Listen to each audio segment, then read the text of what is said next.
Hey everybody, welcome to another Tasting Room Conversations. Thank you so much for following us, for being a part of this. Really excited about our conversation today. I am here with the one and only Jeni Lloyd. I know she's gonna There's only one. Well, come on now. Jeni Lloyd is Philanthropy Officer, Major Gifts at Northern Light Health Foundation. You got it. And I would imagine many people around town know who you are from all of the work that you have done for a very long time with Champion the Cure Challenge, and that really is ultimately where we have probably connected the most. Yes. You know, in that work, it's near and dear to our hearts with Team Gagan and everything, and clearly super central to the work that you're doing. And Sure. as we've followed it and been a part of it over the last few years, we've seen it grow and we've seen it just change and do all those sorts of things. But assuming some people out there watching this might not know what Champion the Cure Challenge is, let's talk about it. Absolutely. So Champion the Cure Challenge was birthed out of the capital campaign that built the Lafayette Family Cancer Institute. So they had Champion the Cure, which built the building, and then the leadership of that, the Lafayette family and leadership at the foundation and others were talking about, you know, how to take it to the next level. We've got this great place for people to go, but research is really critical, and making sure that people have access to clinical trials is vital in order to have the best care. And I often say to people that research is what brings tomorrow's treatment to today's patient. Because, you know, when you get diagnosed, like, let's not give you the dinosaurs. We want what's coming out tomorrow, right? Everybody's anxious for the next best thing. And Danny Lafayette, who is the namesake for the building, he and his family, his company, and all of their employees. Yeah, and a little note for those of you who don't know, people assume that we own the hotel in Bangor. Oh, funny. That's actually owned by Danny. Yes. Danny owns the hotel connected to the pub, and really nice guy, good partner to be there with in that building. So yeah. So anyway, that's the connector, and he and his family had been out to their property in New Hampshire. They'd seen an event called the Proudy, and it was doing remarkable things to fund Dartmouth Hitchcock, and it was a walk and a run and a cycle and all of this wild, wonderful party to celebrate the defeat of cancer. And so they all were having this conversation, and for some reason my name was the one that floated to the top. I had been involved with the capital campaign as a volunteer, but I had zero experience running an event, like absolutely none. So asking me to do that was just so absurd to me. And my heart for the patient was the reason why I said yes, and then my fear of failing everyone was my reason why I wrote a nice note back to Michael Crowley, the then president of the foundation, saying, I think I made a mistake. He never got the note, clearly, because I walked in and felt like I can't. I've already said yes. I'm a woman of my word. When I say yes, I mean yes. And now we just got to do this. And there wasn't a lot of time. There was only a few months to raise $100,000 and make sure that people that cycled those 100 miles came back alive. Well, and that's a piece that's kind of where we started. We'll get to the fundraising, but I think, you know, the piece of it that would be intimidating for me as somebody who's done this for a number of years now. I mean, it has grown to a lot of people, and the logistics and the thought process, and to, especially in those first years, even though it wasn't as many people. Right. You were starting with, well, where do we go? What do we do? How do we run this? You know, that sort of stuff. That must have been so intimidating. It was crazy. It was, here, you need to build the website. You need to do the back side of the website. Make sure people can register and also not die when they're on their bike. But I'm a big believer in bringing the smarter people to the room, and there were a lot of smart people around.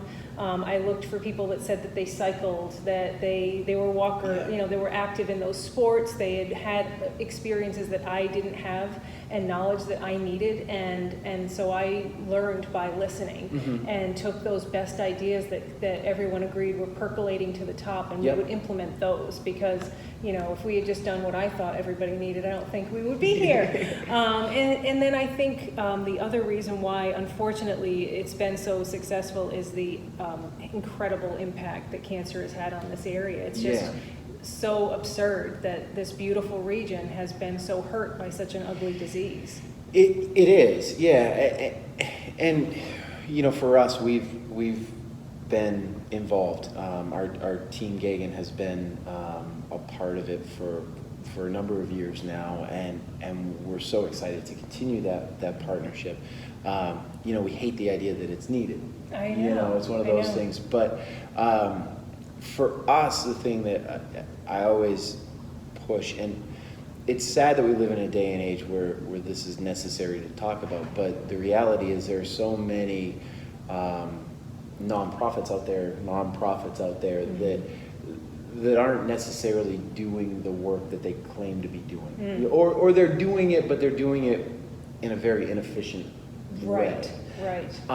And so many times, especially in a place like Maine, we'll support something on a national level that's good and wonderful, but it goes and supports people that are away from here and don't easily have access to those resources. One of the things that I love the most about the Cancer Center and the research that's being done and Champion the Cure Challenge is that it's local. Right. It's super local. Right. You're directly impacting those patients. And so initially it was all about research. We helped start the Translational Research Lab, and that went on for many years, and then it became apparent it wasn't a needed cost to bear. We've now got the Dana-Farber Collaborative, so that was something that we shifted away from, which really was a good decision. Sometimes you learn, right, in building your own business, like you go in a direction and then it's, you just take a different course. And we found, and I'm sure you found in that, you guys, the idea of being connected to Dana-Farber is you don't just get that opportunity day one also.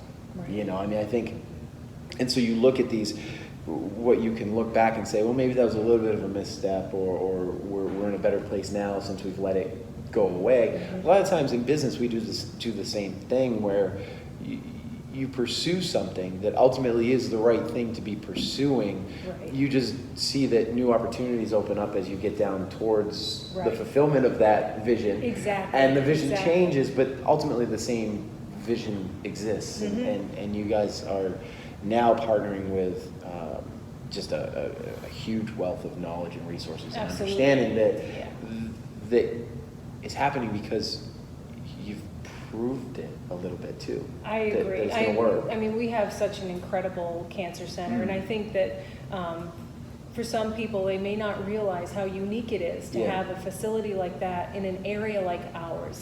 And I heard somebody very smart. Actually, it's a quote, and I hope it's okay to say his name, but maybe I won't. But anyways, this was someone who was someone that had formerly run a very large cancer institution. I'll leave it at that. And he said that your cancer outcome, your mortality, is directly linked to your zip code. And he was praising what we have here in our backyard. And I felt like, wow, I hope we're able to tell that story and share that messaging, because to have someone with that knowledge make that correlation, it's just true. Like, we are fortunate that we can have the luxury of living in a region that feels so insulated from the rest of the world. Often it feels safe and wonderful here. It's why I love living here.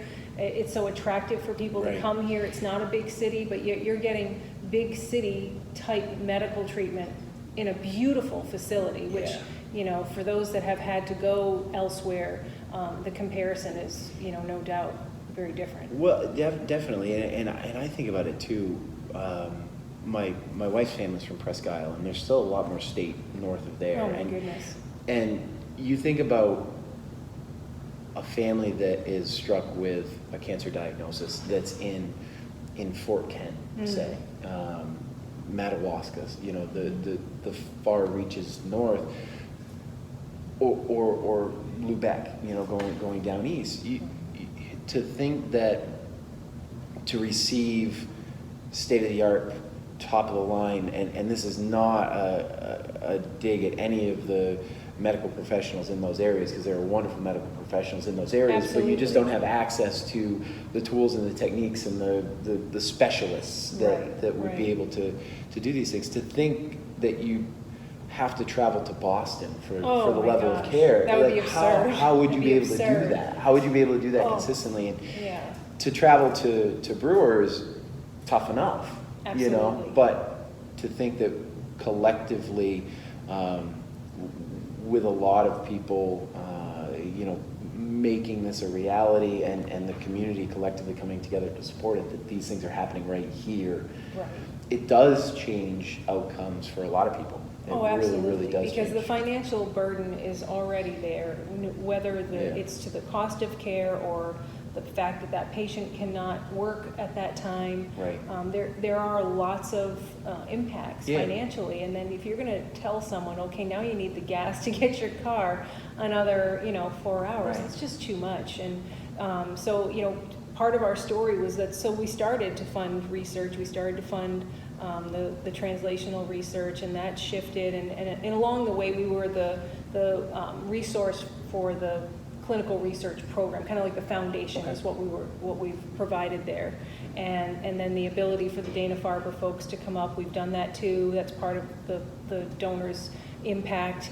And what I'm really excited about is that last year we opened it up to patient care. So, we needed better 3D mammography. We need another one. So we were able to do that. And Awesome. and when we were talking about the people that are in Lubec, well, I was talking to the director, Alan L'Italian, and he was talking about how hard it is for these folks because, we have one bus that can run, but we really need two because there's so many that are needing to come from that area. And I'm able to sit there and say, well, that's something that Champion the Cure Challenge and would be happy to be a part of. That's a wonderful thing. Yeah. We can, then turn back to the community and say, look what you did. You helped these people get to their treatment. That's awesome. Because we already can count on trade winds, right? Like they're already get fuel in the care. They're already pumping everybody's cure, so Right. with their gas cards that they give us. But there are other things that we're now able to do as we continue to move forward. Yeah. So let's talk a couple of just quick details on Champion the Cure Challenge. Happens every year in It does. August. Third weekend in August, third weekend in Saturday. Lots of ways to get involved. Oh my Obviously, you can check out the website and you can sign up as an individual, right? Right. Or you can sign up as part of a team, Sure. if you wanted to do that. If you want to join us in our team, we'd love to have you. Team Gagan has been at it for a long time, but I'd encourage you to find a group of people in your hometown and create your own team and get excitement going in that regard and do that sort of thing, because this work does impact a lot of people. So this year it's August 17th. It is. It's Yeah. the 17th, Yeah. and that's our. I've got it in my calendar. I just don't have my good, calendar. good. in So front of that's me. the Yeah. walk-run cycle. Yep. And you can walk a 1, 5, or 10K. You can cycle 12, 25, 50, 75, or 100. We got you all covered. Depends on how much So you just, want and to you go. can do both. We have Yeah. people that will do both. Yep. The night before, we're going to have a 10-year celebration. So we're sending invitations out to all of the coin holders that got our, Yeah. commemorative coin that Sutherland Weston did. And then we're inviting all of our sponsors and supporters. Yeah. Like, we want to recognize people. We want to recognize because Yeah. it's just incredible to me, what has been done by this community, how generous our region is. It just blows Yeah. my mind. And I know that you see this as a business owner. There's so many that need help, and you're the ones that people are coming to and asking, right? You're getting asked Yeah. a lot. Yeah. And so I am just so humbled by how many people, how many businesses support us, how many individuals, and our own Larry Morrill. I mean, if someone has not met our local celebrity Larry Morrill, he needs a beer on event day. I don't know if he drinks beer, but if he does, Yeah. he needs a beer. Yeah. Because he goes door to door in Brownville Junction. It's awesome. And he raises like $11,000 a year. Unreal. And he comes in every week, every Yeah. Thursday, like clockwork, with his little envelope and everything all listed out. I mean, that's just so inspiring. Yeah. And that his work has been birthed out of his own cancer experience. Yeah. And I think that's what we find too, is that Mainers, when they are faced with any type of adversity, they love to turn it around, and they turn that story into a way to help. Yeah, pausing for a second, talking about Mainers, we are so independent, and we are fiercely independent, and we typically tend to be relatively private people, but when the community needs it, when somebody needs help, man, oh man, do we come together. Yeah, it's amazing. We pretend like we don't like it, but we get it done, and we love getting it done. And Champion the Cure Challenge is a clear indication of that working. And I mean, you have helped support this thing that has raised a lot of money. I mean, how much? Well, the gross is really impressive. Let's talk about the gross, because that is our gift in kind, which is like you guys doing the beer tents. We like to tell everybody about what it all did. So it's 4.2 million, and it's not even including year 10 yet. Yeah. That's a lot of money from this region, whether it's, someone helping us with signage or tents or all of those things. And then from that, obviously the net is when we take out the gift in kind and we funnel the rest over to Lafayette Family Cancer Institute, and they make the great decisions as to where to put it. So it's really nice to just see this absurd amount of money, but cancer deserves that kind of royal kick. I'll tell you, I hope you work yourself right out of a job. Because I know you want that too, right? And here's the cool thing. I have heard other experts like Eric Weiner. He's a big star in the breast cancer world. Dr. Eric Weiner from Dana-Farber. He said that in some HER2 positive breast cancer cases, it's a certain subtype of breast cancer. He believes in that particular type of cancer that he will see a cure in his lifetime. Wow. Like, that's crazy. And here I am, I'm someone that was diagnosed in 2005. My husband was making plans for a life as a single dad. There was a projected, I'll probably do okay for a couple of years, but by year 5, I would no longer be a part of our family. Yeah. And yet here I am, and the word cure is what my doctor, the wonderful Dr. Merrill Garrett, uses with me. That's awesome. And I still am struck by that. Well,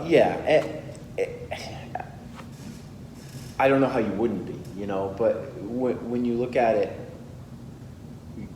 you have turned that terrible moment into such a wonderful gift to our community as spearheading this with the passion and drive that you have. I mean, it really, I know you are not one that's going to take much credit for that.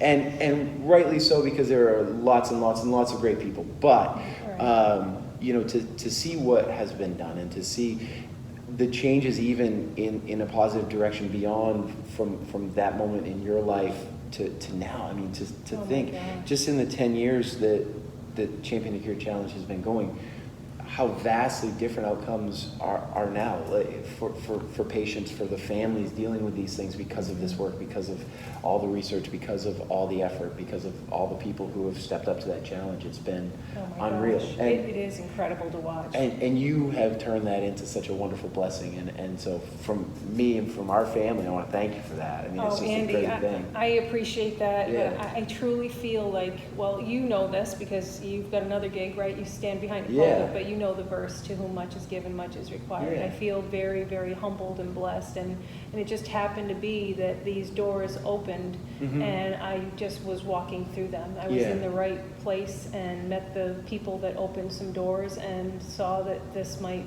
be a fit. I tend to think that someone may have prompted them to open those doors, and that's how I landed here. And so I just feel like it's really my way to give back, because there are people. I have someone that I know, and she's pretty amazing, and she started her treatment when I started mine. She's still going. Yeah. She's never left. Wow. I walked away. Yeah. And so I have while my year and a half of treatment was really hellish for me and for my family, it's nothing like what a lot of people are experiencing, and that they will continue to walk through for many of them their whole lives. And so they need someone that will speak for them. They do, and they need a lot of people too. Yes, there you go. They've got a lot right now, and and I think we're going to see more and more and more people, step into those places where, we're filling those gaps, and we're getting to a place where, we've had cancer touch our family in a lot of ways, and some of them with terrible outcomes, and some of them with miraculous outcomes. And it's hard to get into a rational discussion of why and what and how and these sorts of things, because sometimes life just happens and these circumstances happen. But to know that the work that you're doing and the work that all the doctors and nurses and professionals are doing, the work at the Cancer Center, and the work that all of the teams are putting in to fundraise and support, it's leading to a place where hopefully in my kid's lifetime, when you get a cancer diagnosis, it's well, that's a bummer. What's the treatment? And not a shock. And not a devastating blow that brings you to your knees, right? I mean, and the reality, cancer has been happening forever, and it's going to continue. I don't see a scenario where we eradicate the diagnosis. It's that what do you do from that point on, and what do the outcomes look like? And I think just as much as anything too, for me, on the day of the challenge, the thing that stands out, the numbers are great. To save $4.2 million, it's huge. It's one, especially in Bangor, Maine. I mean, that's huge, and it can't be understated. But for me, the thing that I feel the most positivity from is just that understanding that there are, on that day, hundreds of survivors, and there are thousands of people that stand up and say, we've got your back. We're with you. Yes, and it's a wonderful way to put it. And the money is necessary and a huge positive part of it. But that statement of, we're here together. We might not be able to fix this today, but we're gonna be with you while you walk through this, no matter how it goes. And I think that's so important for our survivor population, that they know that it's very intentional, a lot of the things that we've done. I mentioned earlier that, brought all the experts in. Well, didn't matter what, I needed all the survivors, because my survivor experience and perspective is only mine. Right. And so brought a whole bunch to the table early on to say, what should this look like? Because these other things, well, they do this differently. They have these certain moments that I was not comfortable with, but maybe you are. And what I found was we really all kind of agreed. We don't want to have this memorial service. We want to leave feeling like we have hope. Yeah. And without dismissing the devastation that it causes. So that's why when you leave, you do feel lifted and empowered. You do. Yeah, you definitely do. The challenge is it feels like a big party, in a lot of ways, but a very important one. It's got the focus right. And a lot of wonderful memories across that finish line. Yeah. It's a place to really watch a lot of wonderful stories unfold. It definitely is. Yeah. It really, really is. I mean, if people are watching this and haven't seen it, you got to be a part of it. You got to give it a shot. And if they're around, please come. If they're not, they can be a virtual participant. But there's also the 2 other events we added last year. So you can paddle on the Penobscot. That's September 14th. You can trail ride with your horse in October 12th. And no, for your viewers, we don't have horses to rent. No horses. We've been asked. Wow. We've been asked, can I, what kind of horses do you have? We don't have any horses. Wish we did. Yeah. Apparently this is going to be my year to get on a horse. I've ridden an elephant in my life. I've never ridden a horse. So. Okay. Yeah, right? You would think. You. I mean, that's. So I'm looking forward to seeing what that might be like, because they're beautiful animals. So so there's just an incredible bit of support out there. So 10 years. Yes. What does the next 10 years look like? If it can be, I mean, ideally, 10 years from now, we have so many cures, so many things done, but realistically, it's going to take some time. It's going to take some work, so, what is your hope for the next 10 years? Well, I can only listen to what the experts are telling me, right? I mean, we know that what we know now is cancer is more complicated than we new initially. Right. But with that complication as the what has driven down all of those unique treatment options like the one I got, knowing that there was this specific growth factor in this specific group of women, the reason why they were dying so fast was this thing, and we just need to stop that thing. And so there's more and more of that in terms of targeted treatments. You hear a lot now about immunotherapies, you hear about cancer vaccines. So while cancer, as they learn more, is clearly more complicated than we want it to be, with that becomes opportunities for those brilliant minds to drive down real opportunity to eradicate those types of diseases where they see it. So I foresee, because I've heard them say it to me, that the treatment of it as a chronic disease will become this evolution. You will see more and more subtypes of cancer become a thing like they refer to diabetes. So it's not something you want to have, it's not something that's great to live with, it is a burden, but it's not going to kill you. You just have to keep showing up and getting this thing. So that's where we're headed, and on July 9th, I believe, when I'm on air with Rick and George, Dr. Berg, who's the new medical director at Cancer Care at Lafayette Family Cancer Institute, she will be there, and she'll be talking about, that absurd notion that there's a cancer conspiracy, that somebody's hiding the cure, because it's always that guy. There's always that guy. Like, who are you? Like, I wish life was that simple. Wouldn't that be awesome? And all of these people who work in that building who've had their own loved ones affected by cancer, like that's just how it works. So I see 10 years from now that we're celebrating more victory. We're gonna need a lot more survivor shirts because there will be many more of them.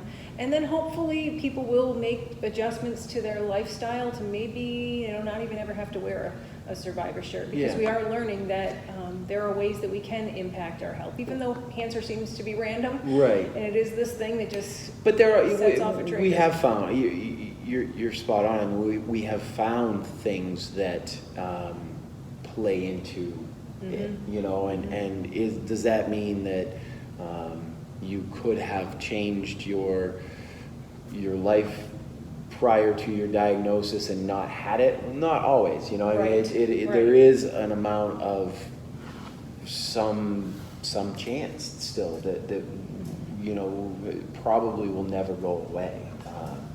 But I think from the prospects of preventative and treatments, there's a lot of hope. There's a lot of hope. Totally. And eat your broccoli. That's all I got to say to you. Eat your broccoli. Eat your vegetables. Even though you don't want them, you're kicking and screaming. I'm down there visiting my grandkids, and I feel like they're going to just grow up. This is all they're going to know about Gigi. Gigi always has this bag of broccoli. Perfect. And it's prepared by my loving husband, who's just, he's fantastic. He wants to make sure that I'm around, and I don't want to eat it either. I'd much rather have some chips. But we know that it's a good thing. It's a good choice for me to be making. So I'll make every good choice that I can.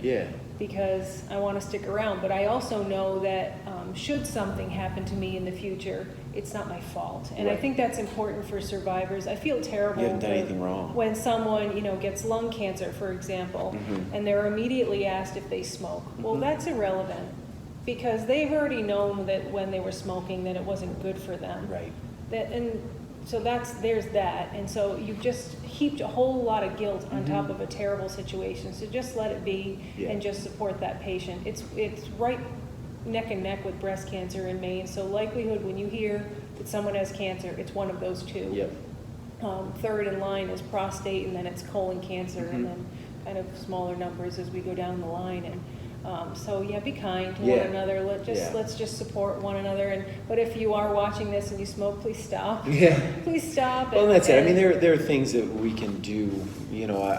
I mean, I look at it too. We're sitting here having a beer, and there's a level to which moderation in a lot of things is positive. You can have your chips, but have your broccoli as well. You can have a beer. But don't have too many, because that can become a really negative thing for your body, and can definitely lead to increased risks of cancer and things of that nature too. I mean, I think smoking has clearly shown itself to be one that doesn't really have a positive value in a way that would ever have it be a sensible thing. So yeah, I would agree. Yeah, smoking and obesity. Right. Those are the two big ones that, and then just aging is going to Yep. happen, right? Yep. Your body is getting older and cells misbehave. Yeah. They don't have the resiliency, and so Right. it is a disease of the aged, and so that is something, knowing that your grandmother or grandfather may have that happen, it is a Yeah. thing. But until then, do whatever you can. Yeah. And take care of yourself. Definitely. Well, one of the things I like to dive into a little bit too is you are clearly a passionate person. You're clearly somebody who has found their calling, and you're sharing that passion and that calling here in this community and in this state of Maine and all that sort of stuff. And I love to sort of take a moment to shine a light on why Maine, why here, why your journey of life, why here? Well, that's a faith story. Yeah, cool. My husband and I were living in Wickford, Rhode Island. We lived in the auditorium of an old school building on the corner of Wickford, Rhode Island, beautiful big brick building. And we were exploring faith, what was that going to look like, what the big questions, that you should ask before you get cancer. It's very helpful if you ask these questions in advance, like, why am I here? Where did I come from? What's this all about? And we had a lot of books on the shelf, and it was a very esoteric group that lived in this building. It wasn't a commune, but it was very artsy. I was an art student, so you can kind of get the picture. Yeah. I had mannequins, and we had art viewings and critiques and all of this stuff, and so in amongst the stack of notable books that most people turn to when they are looking to make those decisions was a Bible. Yeah. And in those early days, it was 1986, and it was in October, and it was a revelation. Actually, Tom had it first when he was reading the very famous John 3:16. Wasn't famous to me at the time. It was just kind of like, wow. And it really struck him, hit him hard, and he revealed his thoughts about what that meant. And it's like, well, kind of like if you're up there, if you're the real deal. Yeah. And I grew up as a Catholic young woman, so it wasn't foreign to me, but I was really exploring the authenticity of it. And we'll go do whatever. Yeah. And it was just a series of really remarkable and miraculous events that took place within a very short window of time, where Bangor was literally just picked on a map based on the distance from my parents. Okay. It was good. It was far enough, but not too far. We had honeymooned on the coast. It was like, well, it's just like the hub, so there's probably work there.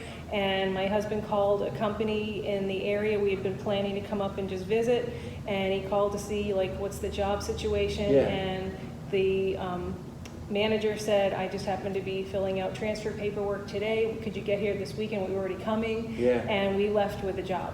Wow. And we moved to Maine. That was in October, and we were moving the end of December, and he started work in January, and that was January of 1987. We've been here ever since. And it's been home. Love it here. Yeah. Love it. Yeah. I was entranced by Maine as a young woman. I saw Elliot Porter's work. Okay. And he's an incredible nature photographer. And I lived in Warwick, Rhode Island, so it's a suburb of Providence. All right. And it's a lot of what you picture after, post-war those kinds of communities where a lot of split levels and tiny capes. And I sat in my bedroom and I'd stare out the window without a view. I'd have to go down through the city park to get to the beach and see the view. And I just was so drawn by nature. It's still a thing that's how I connect spiritually, is getting out in the woods and getting near the ocean. And I so desperately wanted that. My window to that was Elliot Porter's beautiful photographs. Wow. And then lo and behold, I would get to come and live here. It's just amazing to me, and I love it. I love everything about Maine. I love the Maine people. I wish I could call myself a Mainer. That will never happen. But Now, that's one of the things I want to get to. Is that gone? Is that it's not gone, but that's one of the things I want to get to, Sure. is to have it be gone. Especially one of the things that was a catalyst for me having these conversations was, I've been asked over the last few years because of the public nature of our business. my family has become a relatively known entity in some ways, and Right. and the success that we've had has been very much out there in the public eye, and so people have asked me over the last few years to come and particularly speak to young people and young professionals that are in the state of Maine, and the theme is always let's get these people to stay here. Let's be excited that they're here and get them to stay because we need, and there's always this interesting tenor of the conversation that is somewhat defeatist, but yet also there is a need to encourage young people to be here and to stay here and to do those sorts of things. And so one of the catalysts of that is going throughout mostly northern and eastern Maine in these scenarios, but into southern Maine as well. There's so many cool people who are doing such unbelievable things here, mm-hmm. and there's such potential here, and the future, I think, is very bright, mm-hmm. And the opportunities are very bright, and so your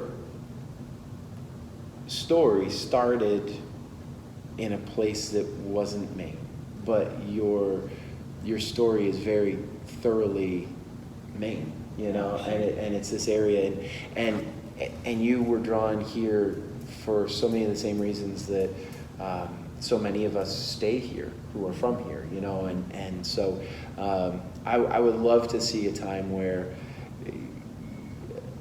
the from away might always be a thing. It might always be a the thing. litmus test is if you get across the border and you see that Maine sign and your entire body goes, I mean, what is it about that? Like, that should be the qualifier for being a Mainer. Because and I don't go too far anymore. My daughter and her husband have relocated to the North Shore of Boston. Yeah. It's beautiful there. Yeah. It's a lot like here, so that's lovely. It's 3.5 hours away, and I'm only like an hour and a half to that border tops. Yeah. But I'm driving along, I can't wait, and then I see that sign, and it just melts away because mm-hmm. I'm home. I'm home as soon as I cross over, even though it really feels much better after Augusta. Yeah.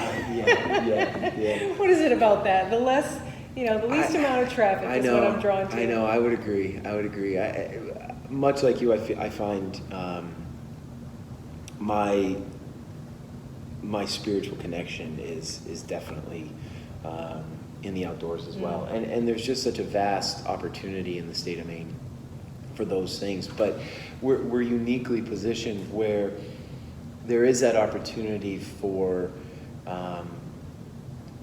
being an individual, having your alone time, being out in the woods, experiencing yourself and God's creation and all of that. But then also, we're not a backwater, Again, thinking about, if you haven't seen the Cancer Center here in Brewer, I hope you never have to see the inside of it.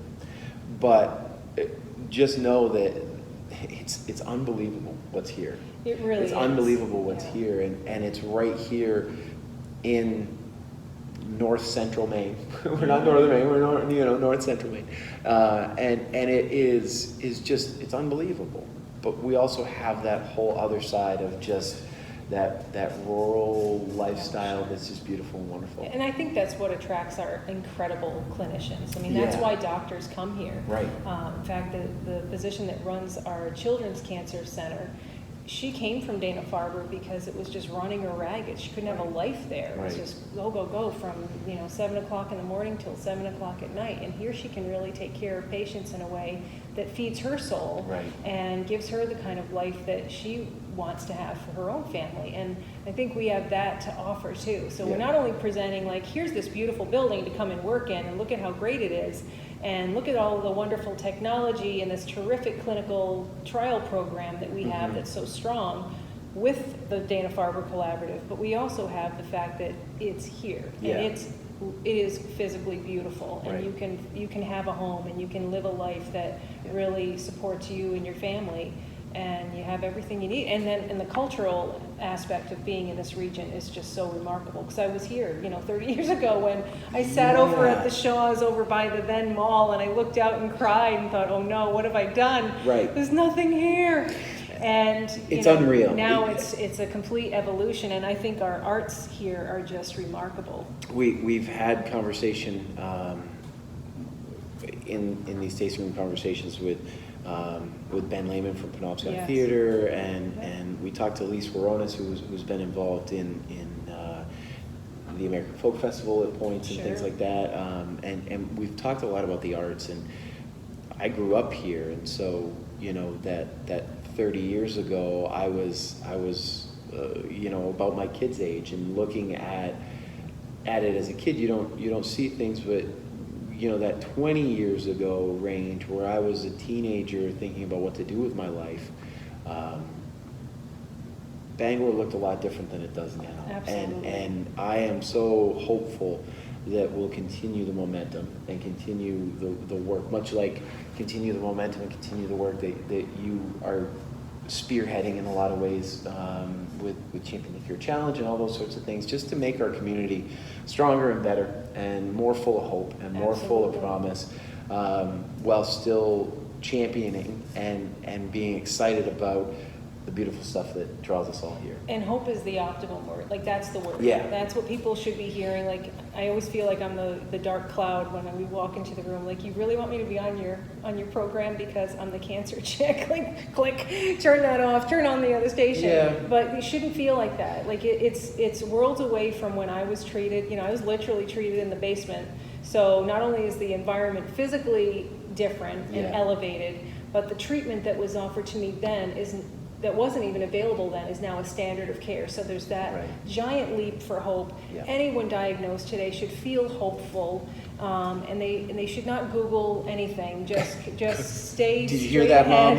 Stay focused. Listen to your care team. We've got an incredible group over at Northern Light Cancer Care, and they're there to partner with you, and they can guide you through all of those steps. And if you've not seen the facility and you aren't ambivalent about it because you might associate it with the treatment that it offers, I'm happy to give tours. I do that quite often. Awesome. I love to bring people in there and let them see how beautiful it is and how well their patients and their families and friends are being cared for. And I'll echo that. I think hope is a central piece of what the challenge is and what that facility is.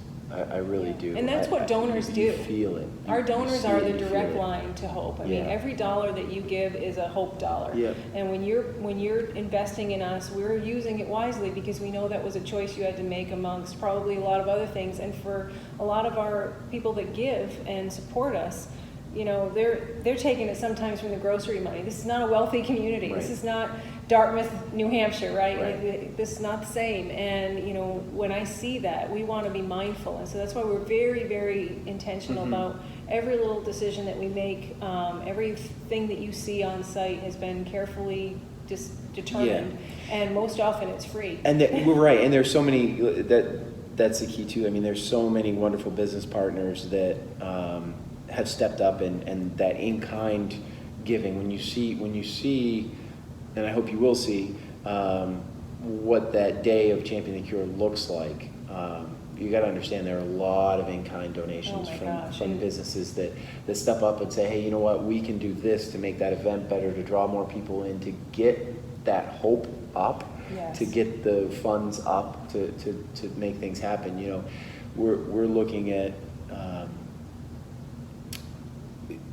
the beer tent, for what it is, it's I hope it becomes a much bigger deal in a positive direction than what it is for us to do that. I mean, we go to beer festivals all the time, all over the state. We bring beer in and we donate beer to stuff, and to see the opportunity to take something that is natural and it's the thing that we do, and hopefully be able to turn it into something that enhances this hope developing machine, we need those cyclists, and grow that and see what happens. And I see that with so many partners. I mean, we couldn't even start to list them all. Oh, no, we've had over 1,000 sponsors from over 9 years, Yeah. and many of them have just carried on through all of that time. And so, yeah, I couldn't, to be fair, I couldn't start. If I mentioned any in this conversation and I've overlooked you, I'm so sorry. Right. And it's like our Larry Morrells, like there's many others like him. And to really hear our story, to get a sense of all of our heroes and our champions, follow us on Facebook. We post their videos. They're incredibly inspirational, and then again, show up and meet some of them, because they'll be telling their stories this year. Well, come see us on the 17th, August 17th. We'll be there. Thank you so much for your time. We're going to put links to a bunch of this stuff. Make sure that you can connect with Facebook, connect with the challenge, figure out where to sign up and all that sort of stuff, and come be a part of it. And Jeni, thank you for listening to the leading and becoming a wonderful Mainer. I love it. So it's been my pleasure. And if any of your viewers are affected by cancer, I'm really only a call away. I will take anyone's call. I'm at the foundation. It's 973-5055. And I'm happy. I'm not the expert. I can't give you, medical advice, but I can be a friend in a time of need. And if you have great ideas about other things that you want to do and you have the ability to do it, we have a lot of opportunities outside of Champion the Cure Challenge, and happy to show you what they are. I believe that, and I appreciate that so much. So until next time, we can talk for many, many more hours. But cheers and thank you so much.